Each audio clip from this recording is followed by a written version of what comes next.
Guys,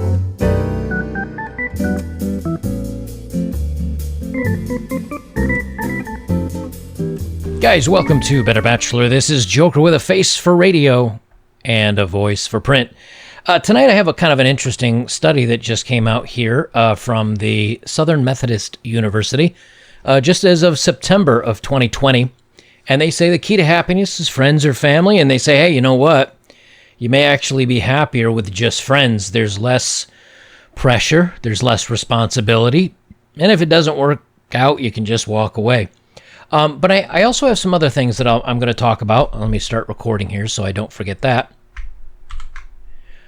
The other thing I want to talk about is, so we've got the key to happiness, and then we've got the differences between male and female friendships. And of course, men tend to stay friends longer, and they aren't quite as quick to break up a friendship, and they don't have certain limitations that women have on their relationships. And then if I have time, I want to talk about what happens if you don't have any friends and you're doing the alone thing. And there's a really interesting story that if I don't get to tonight, I'll do it in another video. But they start with the from Science and News, the key to happiness, friends or family. The summary: think spending time with your kids and spouse is the key to your happiness. You may actually be happier getting together with your friends, a new study finds. That's said SMU psychology professor Nathan Hudson. His research finds that people report higher levels of well-being while hanging with their friends than they do with their romantic partner or children. In fact, being around romantic partners predicted the least amount of happiness among these three groups, reveals a study published in the Journal of Personality and Social Psychology. You know, I find this interesting that when you have three groups: your romantic partner, your kids, and friends. Friends is number one.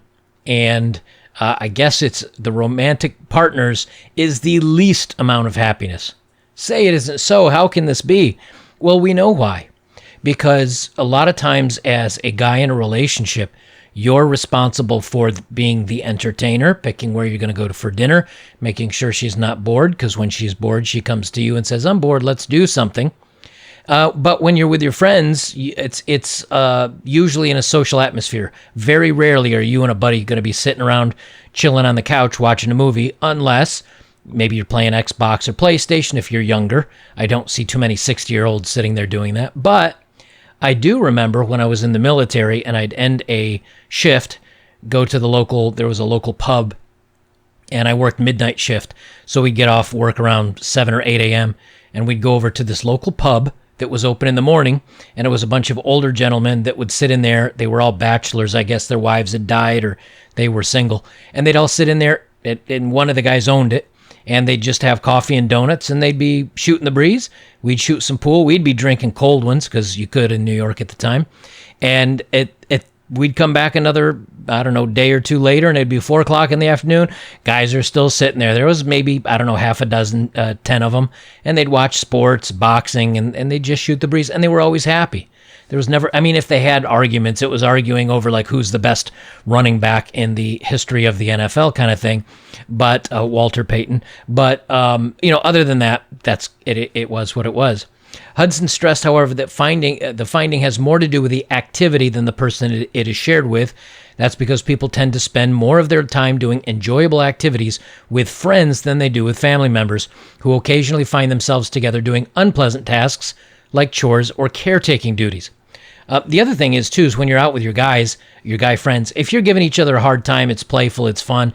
And if you're tired of seeing them or tired of hanging out with them, you go home.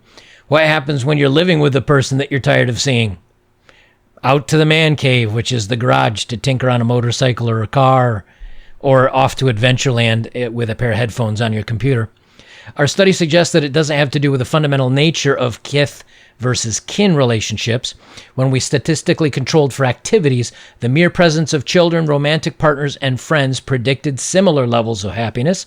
Thus, this paper provides an optimistic view of family and suggests that people genuinely enjoy their romantic partners and children. Right, so it's not necessarily who it's done with, it's what you're doing. Well, what do you do when you're out with friends? You're not at your place doing dishes or mowing the lawn. You're not getting yelled at for putting your clothes on a pile on the floor instead of putting them in the hamper. And why you didn't do something right. You're out having a good time. Well, if you're out having a good time with your spouse or your kids, then there's equal levels of happiness. However, and I forget the actual numbers, but it was an article or a study I read, I don't know, maybe a dozen videos ago, where they were talking about when women wanted to express happiness or a good occasion or something that was exciting for them, 68% of the time they shared it with a friend or a female companion, where they didn't share it with their men. And so, other people are getting her best times, and you are left usually with more of the parental. And I'll wrap it up with this. More than 400 study participants were asked to think back on times with their friends or family, identify the activity they shared, and rate whether those experiences left them feeling various emotions, such as happy, satisfied, with a sense of meaning. Each emotion was rated from 0, almost never, to 6, almost always. This information and other responses, how the study participated, do they actually say the results here? Okay, they don't actually say the numbers on that. Good reporting. And let's talk about female friends versus male friendship and the key differences. And because there's some really interesting takeaways here that I think are important. But here's the good takeaway for you guys that are single and you say, I'm lonely, I need companionship, and thinking it should be a long-term girlfriend, a wife, having kids, that you're missing out by not doing that.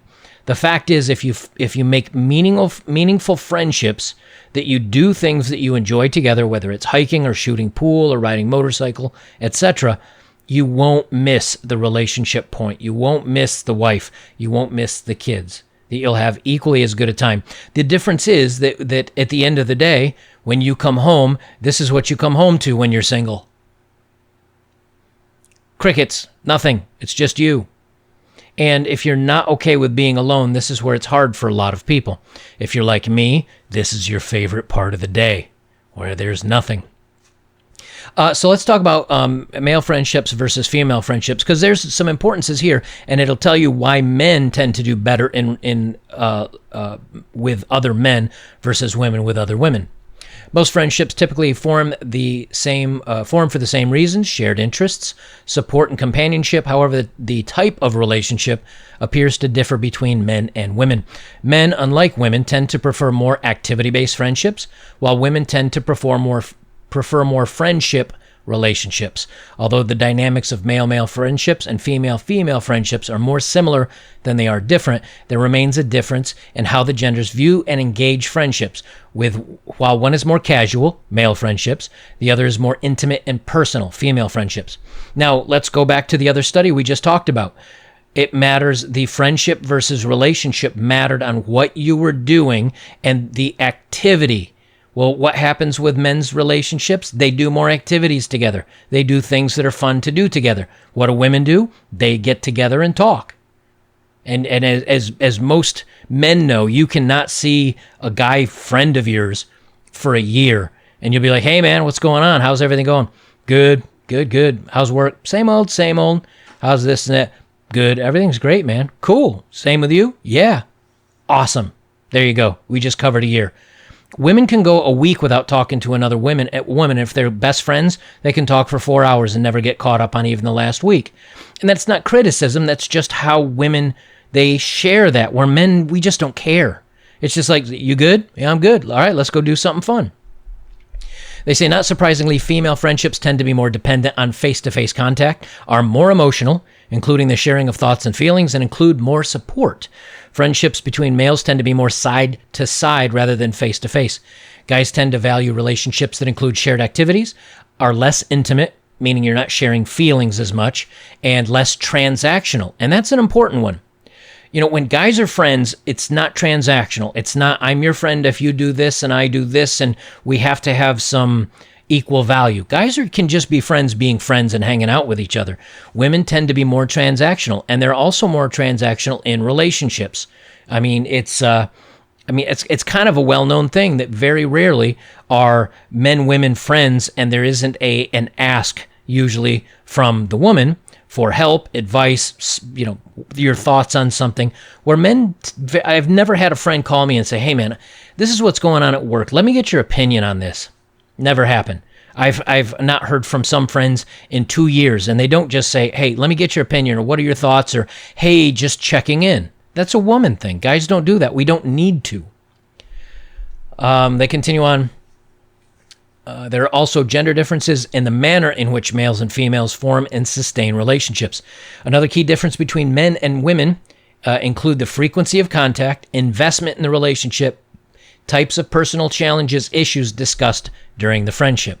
Unlike women, men often do not feel the need to discuss all the changes in their lives with a friend or need to stay in touch.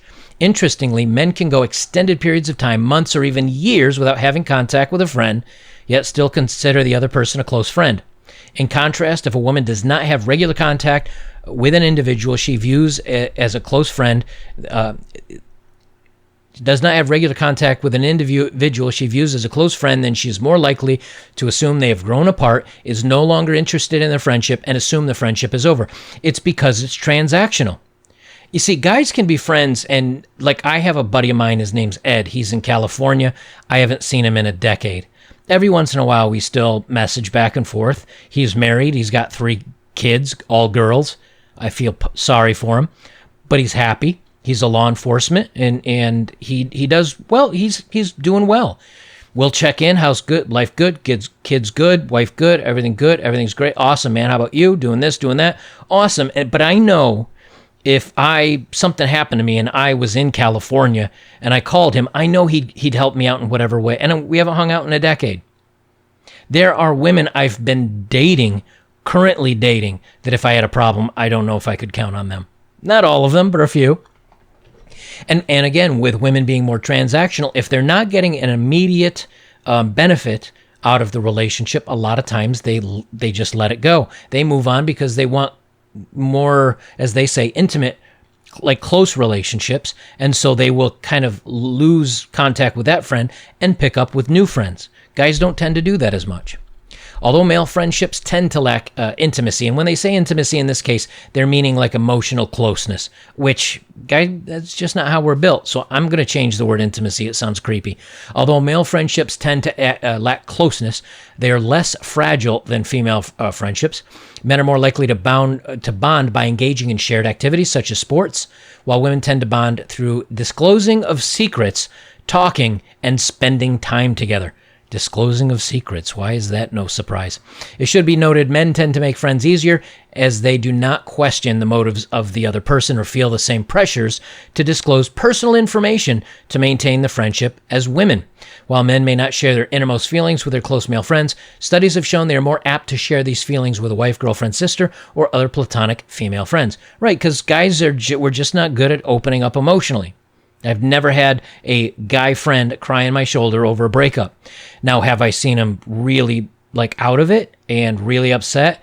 Yeah, but usually it becomes a pep talk.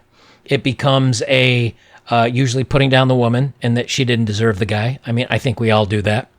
And then it's getting the guy out to, a spicy club where women happen to take off their tops, or going out and grabbing a couple of cold ones, watching some sports, just getting out of the house, get him moving again, getting him realizing that he shouldn't shut down in his house. Women are not the same, that they are much more with, as they say here, they have a better support structure, so when they have a problem, they can talk about those emotions with other women, but it's transactional. When there's no more benefit to be gained by one or the other, it's over. And then they kind of give a recap here. But yeah, let me read some of these recaps because they're interesting. Male-to-male friendships are side-to-side, fostered and maintained through shared activity. Women are more face-to-face, fostered and maintained through closeness, communication, and support. Guy-to-guy friendships are less you just said that. Guy-to-guy friendships are less fragile. We already talked about that. Men are more likely to remain friends after an argument or a fight, where women are not. Interesting. So guys can have it out. I've even seen guys come to landing blows with each other out in a parking lot. I've even seen strangers, guys that don't know each other, get over something. They have a dust up in the parking lot. They pick themselves up when they've both kind of gotten out of their system. And not in all cases. Sometimes they walk away from each other calling each other names. But in a lot of times, once they've established respect for each other, i.e., okay, one of us is going to get hurt if we keep doing this, or neither one of us is winning, or we look like idiots.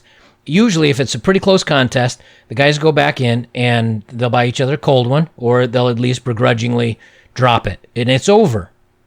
The funny thing is, if that other dude at some point, and I've seen this happen firsthand, I know people that this has happened to, the other time, then when one of the guys that was in the fight gets in a bit of trouble or gets in an argument, I've seen the other person he was fighting with walk up and defend the guy he was just fighting with.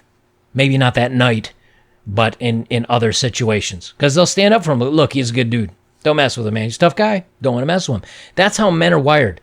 Men will look out for other guys like that. And it's not a protective thing. It's just, hey, we have an agreement. It's over with. Let's move on. Women, they break it off after an argument. Men are more likely to use humor to taunt a friend while viewing this as innocent fun. That's a dude bro rule. That's a guy rule.